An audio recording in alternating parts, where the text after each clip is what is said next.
I was 14 when my mom married my stepdad, and we moved to a small property in northern Michigan. The house sat at the end of a dirt road surrounded by pine trees and abandoned farmland. Behind the house was an old equipment shed that had been there longer than anyone could remember. The previous owner warned us not to bother fixing it because the floor wasn't safe anymore. My stepdad said he'd deal with it eventually. The strange things started about a month after we moved in. Every morning we found fresh work boot prints in the mud behind the shed. It looked like someone had been standing there for a long time. The weird part was that the tracks always ended at the back wall. There were never any footprints leading away. My stepdad figured someone was messing with us. He called the sheriff, but they couldn't find anything. They thought it was probably just a hunter cutting across private property. A few nights later, our old Labrador refused to leave the porch. He kept staring at the shed with his ears pinned back, quietly growling. I'd never seen him scared of anything before. One night I woke up because he was barking so hard it sounded like someone was breaking into the house. I looked out my bedroom window.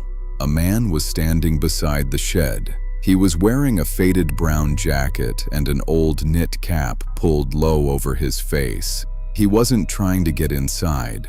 He was just standing there, staring at our house. I yelled for my stepdad. By the time he grabbed a flashlight and ran outside, the man was gone. We searched the entire property. There was nobody there.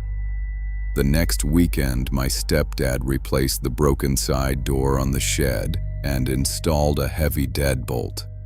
He also put trail cameras around the yard. For almost 2 weeks, everything was quiet. Then, our dog disappeared. We searched the woods until dark. We checked the nearby roads and called every animal shelter within 50 miles. It was like he had vanished. The sheriff came back the next morning with several deputies. They searched the shed from top to bottom. One of them noticed fresh scrape marks on the concrete floor beneath an old workbench. Hidden underneath was a wooden hatch. Below it was a small underground room.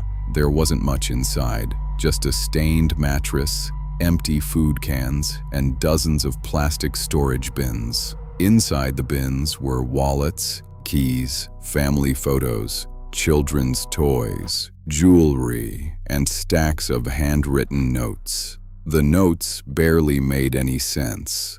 Most of them were just dates, rough maps, and simple sketches of houses. Some pages showed families standing outside their homes. Others were filled with nothing but drawings of human eyes. The deputies believed whoever had been living there had been moving from property to property for years, secretly watching families before disappearing again. We started packing that same day. As the moving truck was pulling away, I looked back one last time. Our Labrador was standing at the edge of the woods. He looked dirty, skinny, and completely exhausted, but it was him. I shouted his name. He took off running toward us as fast as he could. We stopped the truck and he jumped right inside. No one ever figured out where he had been all those days. But I still think about the man sometimes. If the deputies had never found that hidden room beneath the shed, I'm not sure any of us would have made it out.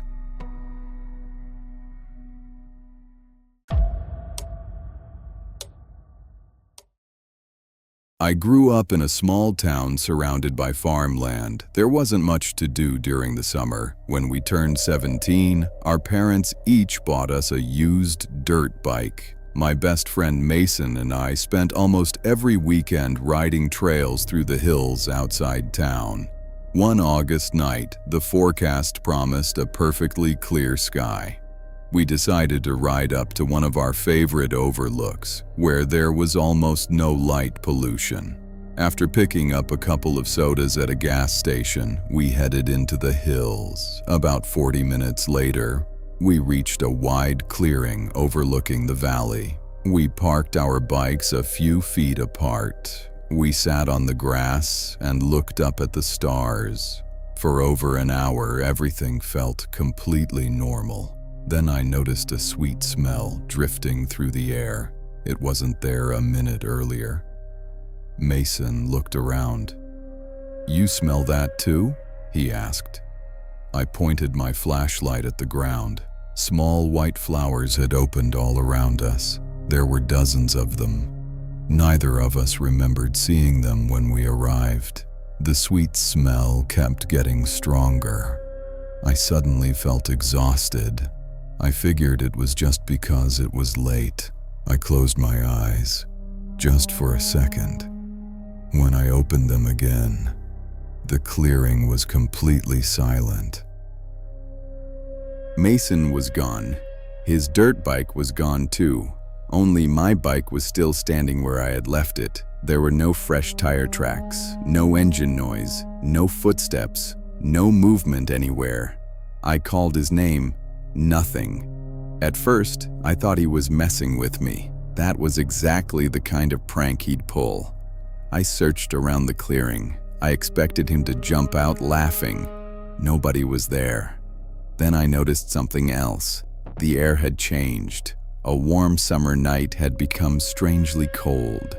Even the insects had stopped making noise. It felt like the entire world had frozen. I pulled out my phone. The screen read 3:24 a.m. I just stared at it. We had arrived a little after midnight. There was no way more than 3 hours had passed. I couldn't remember falling asleep. I couldn't remember anything after smelling those flowers. I called Mason. It rang. No answer. I called again. Still nothing. By then I was panicking. I started my bike and rode back toward town. Every few seconds I looked behind me. I kept expecting to see his headlight coming over the hill. It never did. The next morning I woke up after only a couple of hours of sleep. Before I could text him, my phone buzzed. It was Mason. His message said, "Where the hell did you go?" I thought he had to be joking. I told him that he was the one who disappeared. He replied almost immediately. According to him, he had opened his eyes and found the clearing completely empty. My bike was gone. I was gone. He also looked at his phone.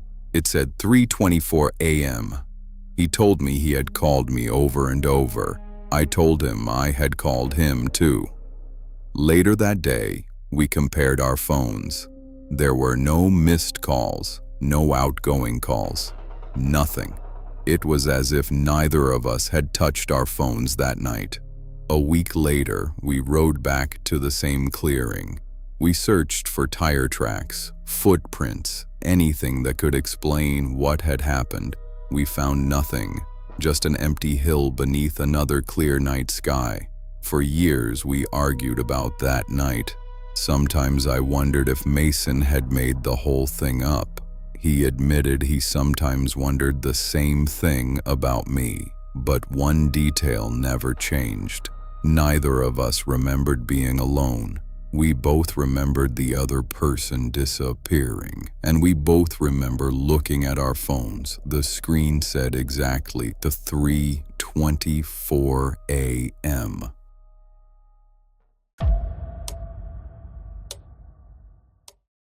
I'd been trying to get my life back on track, one small habit at a time. Nothing dramatic had happened. I hadn't survived some near-death experience. Nobody gave me a speech that changed my life. I was just tired of feeling like every day was exactly the same.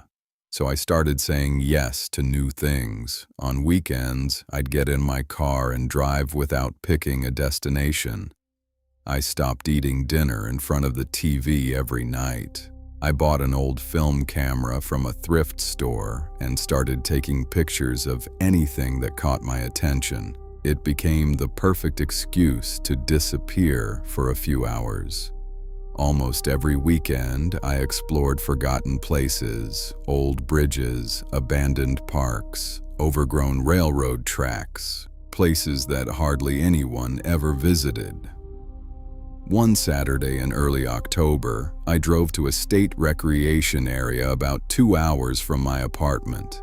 Families were enjoying the fall colors near the entrance, but after about a mile, I had the woods completely to myself. I wandered until I reached a small clearing with an old fire lookout tower that had been closed for years. The stairs had long since been removed. Only the rusted steel frame still stood above the trees. It looked like time had simply stopped there. I spent almost an hour walking around it, taking photos from different angles. That's when I noticed a metal lunchbox. It was sitting on a tree stump about 50 feet from the tower. Bright red, no rust, no dirt. It looked like someone had placed it there just a few hours earlier. I called out a few times, expecting someone to answer. Nobody did. The woods stayed completely silent. Curiosity got the better of me. Inside was only one thing: a thick stack of handwritten pages held together with an old rubber band. Across the top page, someone had written a single word: observations. At first I assumed it was part of some writing project. Then I started reading. The first page described someone who woke up late, skipped breakfast, left dirty dishes in the sink, and drove an old blue Honda to work. Every detail matched me. I kept turning the pages. There were dates, descriptions of my apartment, the coffee shop I stopped at every Tuesday. Even the fact that I always pressed my key fob twice because I never trusted the first click. Then it got worse. There were things no one could possibly know. The conversations I had with myself while driving. The movies I watched alone at night. Each entry moved farther through the year. The handwriting never changed. After a while, the entries became strangely encouraging. He finally stopped checking her social media. He smiled today without forcing it. He bought the camera. Good choice. He doesn't realize it yet, but he's getting better. By then, my hands were shaking. I skipped to the last few pages. They were dated that same day. He parked near the old ranger station. He took the west trail instead of the east trail. He found the lunchbox at 11:18. I pulled out my phone. 11:18. I could barely breathe. The next page said, "He's reading this now." Another page. "He still thinks someone is only watching him." Another. "He always forgets to look behind the tower."